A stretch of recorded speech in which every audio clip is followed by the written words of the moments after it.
True Free Ministry means to me faith, family, legacy. My grandmother, because we'd sit down, we'd have dinner on a daily basis. She would start it out with a prayer, but at the same time, she have her eyes closed. I'm doodling or doing something else, and not understanding that she was getting power from the Lord.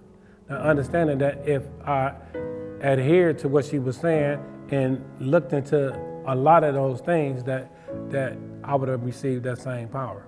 So I went from, in the early 80s, from being picked up from throwing rocks underneath a bridge at a train, to selling drugs, to robbery, and then ultimately I took someone's life. Every time I would talk to my grandmother, or I would talk to my mother, or I would talk to anybody on the telephone, they would always say, like, what you gonna do now? Because that's what your life gonna consist in. You got 15 years to life, you 20 years old. What you gonna do now? My past life started to stink. And it started to stink because I'm living in what I did. I'm living in it. The Bible changed my life, so I would always spend time at Bible studies and Sunday studies. And when I met the volunteers in True Free Ministry, I want to say around 2003, 2005, somewhere in that area. These gentlemen came in and gave their lived experience or their testimony, and they linked it or attached it to the studies of the Bible. They linked it and they attached it to the apostles.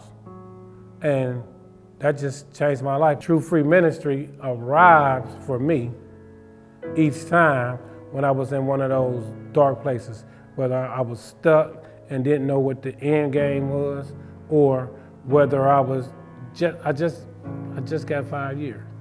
I just got 5 years, 13 days later, I'm transferred to Grafton Correctional. And then when I stopped in the chapel and I seen this book, I think it's God's Plan or whatever, and it's the little pamphlet, and I said, I'll be darned.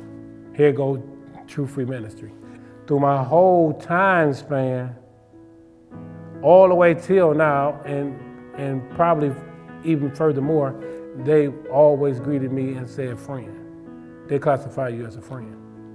They classify you as family. When it came to True Free Ministry, they was set.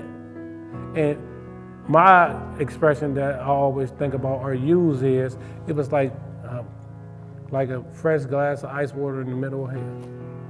And I know I was gonna get it more than once. Upon going up to the board, they said you needed support. So I get letters coming in, but True Free Ministry took it to the next level.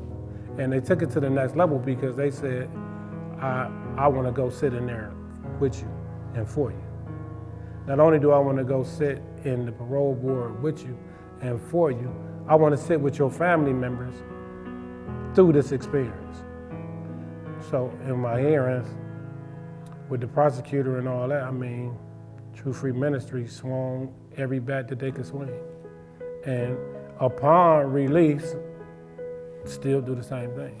And this very shirt that I got on, it came from going to the house on Francis, picking out clothes. It came from